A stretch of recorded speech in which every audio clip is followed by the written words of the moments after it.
네, 안녕하십니까. 오늘 이 시간에는 국수 식당 성공 창업과 관련된 포스팅을 올려보겠습니다. 그 첫 번째 시간으로 점포 구하기, 점포 구하기에 관련된 내용을 말씀드리겠습니다.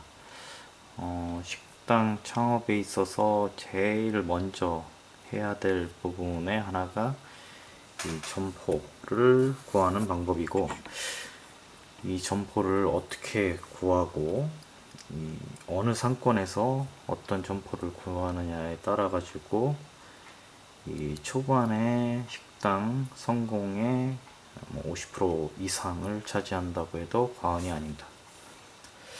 제가 말씀드리는 이번 시간은 일단 업종과 지역에 대해서 어느 정도 한정을 짓고 그래야 구체적인 어떤 시행책이나 그런 부분에 대해서 말씀드릴 수 있고, 업종이나 지역을 국한 짓지 않으면은 광범위한 그런 이야기가 되기 때문에 업종과 지역을 국한을 시키겠습니다. 먼저 업종은 말씀드린 대로 국수 식당이기 때문에 국수, 일반 국수나 칼국수, 일반 국수, 잔치국수, 국수 종류의 식당들을 업종 구분을 하고요. 그리고 지역은 지방을 기준으로 하겠습니다. 대전, 제가 식당 운영을 했었던 대전 지역, 그리고 청주 지역, 일반 광주, 전주 이런 지방, 부산을 제외한 경남, 경북 지방, 이렇게 지역은 보시면 될 것 같습니다.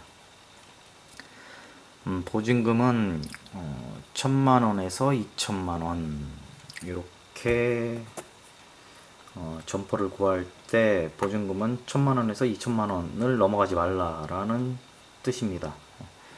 요거는 말씀드린 대로 업종이 국수에 대한 부분입니다. 이 보증금이 높으면 안 된다는 이유는 아시겠지만 국수의 객단가는 낮은 데는 3,000원서부터 높아봐야 7,000원을 넘지 않기 때문에 이 보증금이나 월세를 상당히 적게 잡아야지 처음에 국수 식당을 운영하시는데 힘들지가 않습니다. 여기서 이제 다음은 월세라는 부분은 막연하게 이제 100만원 이상의 월세도 많이 있습니다, 현재는. 하지만 이 국수 식당에 대한 업종을 하시는 처음 시작하시는 분들의 월세는 50만원에서 60만원, 많아도 60만원을 초과하지 말라 라는 부분이고, 제가 추천드리는 월세 금액은 50만원입니다. 이 부분도 지금은 구체적으로 말씀드리기가 힘들고 다음 시간 정도 될 것 같은데, 원가 분석, 이 재료비 원가 분석에 대해서 객단가 기준으로 해서 고정비와 변동비의 비율, 그리고 금액, 그리고 실질적으로 들어가는 재료비가 몇 퍼센트 정도 되고 거기에 따른 고정비, 변동비가 어느 정도 들어가기 때문에 월세는 이 정도 해야 됩니다라는 내용으로 말씀을 드리겠습니다. 그래서 미리 말씀드리면 월세는 50만원 이하를 적극 추천을 드립니다. 다음은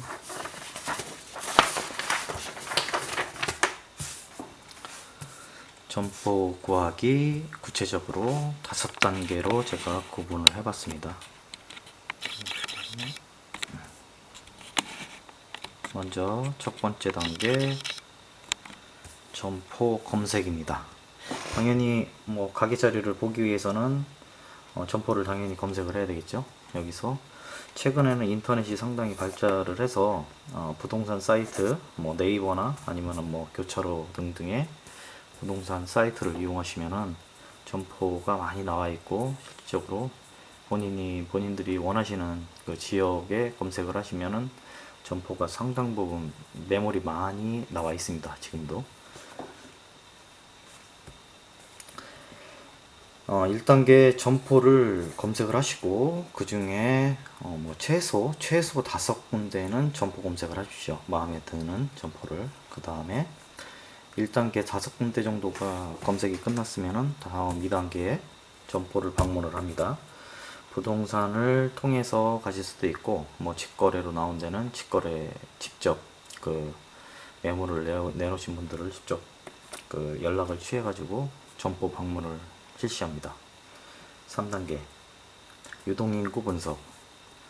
요거는 요 다음 장에서 제가 구체적으로 설명을 드릴 건데 그 지역 물론 그 지역 상권이 이제 뭐 크게는 뭐 식구들이 많이 있는 그런 가정 상권이 있고 회사원들이 많이 있는 비즈니스 상권이 있고 여러 가지 상권이 있기 때문에 그 지역에 맞는 유동 인구, 연령과 성별대를 구체적으로 분석을 하셔서 그 직접적인 손님들이 어느 연령대고 어느 성별이라는 것을 정확하게 파악을 하셔야 됩니다.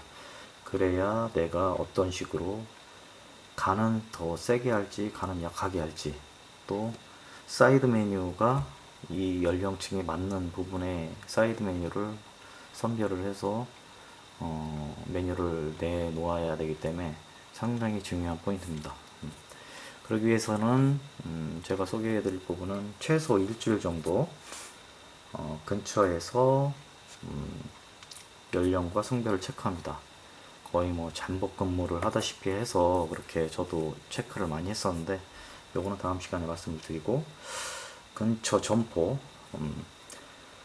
가게를 내놨다는 얘기는 그 가게는 100% 장사가 안 되는 가게입니다. 예, 그렇기 때문에 그 점포를 그 점포 유동인구보다는 그 근처 가게들의 실질적으로 들어가는 또 음식을 드시는 그 손님들의 연령대와 성별을 구분해야 됩니다. 그리고 장소로는 이 분석하는 장소로는 주로 저 같은 경우는 차 안에서 한 일주일 정도 계속적으로 분석 체크를 하였습니다. 다음은 4단계 가격 협상입니다. 유동인구 분석이 끝났으면은 내가 이 가게가 해볼 만한 한 가게다라는 그런 확신이 들면은 그 다음에는 가격 협상으로 들어갑니다. 보증금과 월세는 깎기가 힘든 부분입니다. 한마디로 이거는 변동비가 아닌 어떤 고정적인 고정비로 보셔야 될 거고 해서 이 보증금과 월세라는 부분은 어떤 협상의 여지가 없다고 생각을 하시면 되고요. 권리금, 이 권리금은 무조건 깎아야 합니다. 예, 깎으셔야 되고 이 부분은 그 가게를 내놓으신 분과 함께 협상을 잘 하셔가지고 무조건 깎으셔야 되고 단 집기와 그릇 및 설비 이러한 부분들의 비용은 당연히 감안을 해 주셔야 된다는 겁니다. 예.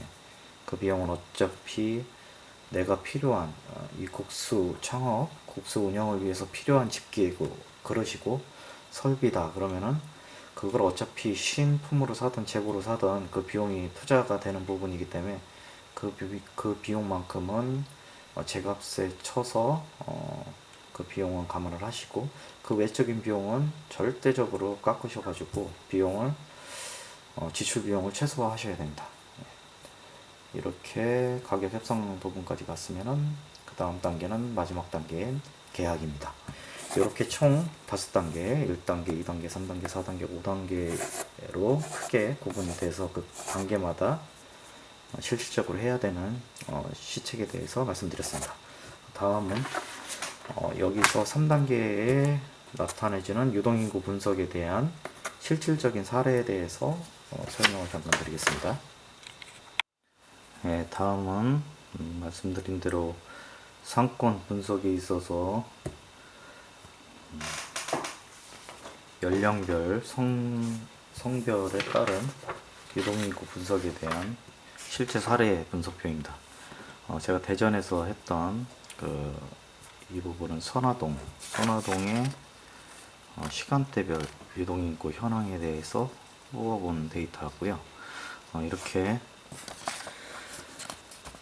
한쪽 열에는 조사 시간 각각의 시간대별로 이렇게 구분을 해놓고, 횡열은 성별 10대, 20대, 30대, 40대, 50대, 기타 60, 70대 이렇게 구분을 하고, 성별은 남성과 여성으로 이렇게 구분을 했습니다. 그랬을 때 그 결과로는 40대 남성이 323명으로 1위를, 그 점포의 방문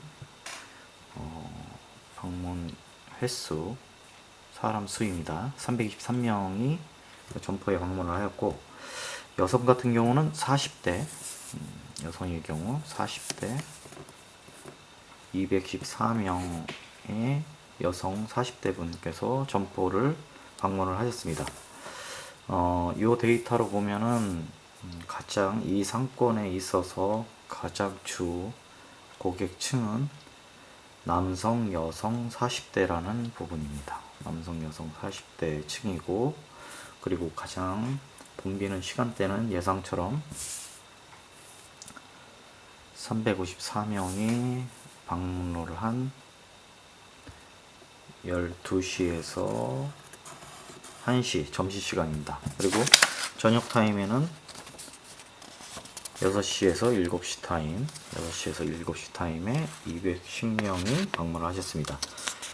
여기에서 보이는 것처럼 이 상권은 제가 칼국수집으로 그 점포를 선택한 이유도 여기 이 분석 장표에서 나타내지는 것처럼 점심시간이 당연히 많은 층이었고, 칼국수라는 음식 자체가 중년 이상, 그래서 40대 이상의 남성 여성분들이 선호하는 그 메뉴군이기 때문에 그쪽으로 상권 분석을 하고 타겟팅을 한 부분입니다.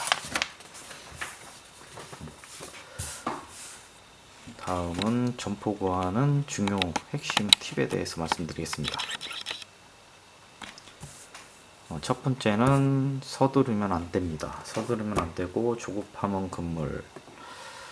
내 가게는 결국 나에게 온다. 이 부분은 저도 점포를 구하는 데 있어서 A라는 점포를 마음에 들어 하면은 그 점포를 서둘러서 계약을 하고 싶은 마음이 들고 그렇게 되는데, 그렇게 되면은 뭐 어떤 그 좀 분석 자체도 어떤 시간이 쫓기게 되면은 분석 판단을 하기가 어려워지고, 중요한 거는 가격 결정에 있어서, 협상에 있어서 상당히 불리한 조건으로 들어가기 때문에 절대 서두르시면 안 됩니다. 그래서 협상 과정에 뭐 점포가 나가거나 다른 분과 계약이 되면은 그 점포는 아쉬워하지 마시고, 내 가게는 나에게 온다라는 부분으로서 그렇게 접근을 하셔야 됩니다.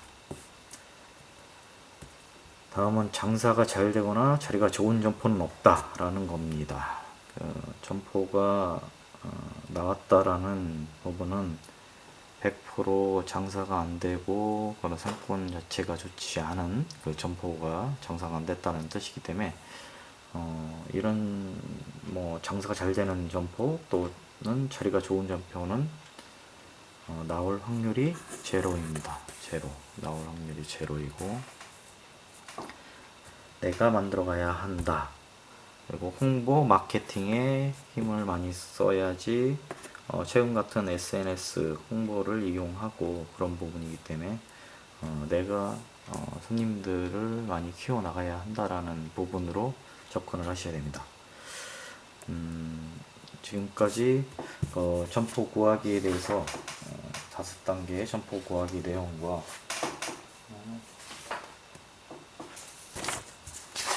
보증금과 월세에 대한 부분을 말씀드렸는데, 참고적으로 이 보증금과 월세라는 부분은 제가 10년 전 대전 상권에서 10년 전에 했었던 그 기준의 금액입니다. 그렇기 때문에 지금 현재 제가 최근에 어떤 부동산 시세나 점포 시세를 보지 못한 상태입니다. 그래서 이 1000만원에 50만원 월세라는 부분은 제가 10년 전 10년 전 점포 창업, 점포 구하기를 할 때 금액이므로 그거를 10분 감안을 하셔서 어떤 지금의 물가 상승이라는 부분을 감안하셔서 점포를 구하셔야 되고 10년 전 당시에 1000만원과 50만원 그 기준으로 물가 상승 대비 금액을 산정을 하시면 좋을 것 같습니다. 결론은 중요한 것은 어찌됐건 월세든 뭐 보증금은 그렇다 치고 월세라는 부분은 지속적으로 계속적으로 운영하면서 나가야 되는 부분이기 때문에 가장 낮은 월세를 찾아서 점포 창업을 해야 된다는 것이고, 이 점포는 말씀드린 대로 국수 창업에 대한 그 국한을 두는 부분입니다. 지금까지 점포 구하기를 말씀을 드렸고, 다음 시간과 다다음 시간 등등 약 4시간, 5시간 정도 추가적으로 말씀드릴 부분들은 이제 점포 구하기를 하고, 다음 시간에는 인테리어하고 오픈하기 전에 해야 될 부분들, 또 체크돼야 될 사항들을 말씀을 드리고, 다음으로 가격 설정, 재료비 분석, 가격 전략에 대해서 말씀드리고, 그리고 오픈, 그리고 마지막으로 창업 후에 가게 오픈 후에 중요하다고 할 수 있는 마케팅에 대해서, 그 마케팅 중에 블로그 마케팅에 대한 방법, 또 어떤 식으로 블로그 운영을 해서 그 접객, 손님을 나의 가게까지 이렇게 오게끔 하는 전략에 대해서 말씀드리겠습니다. 지금까지 국수 식당 성공 창업 점포 구하기에 대해서 말씀드렸습니다. 감사합니다.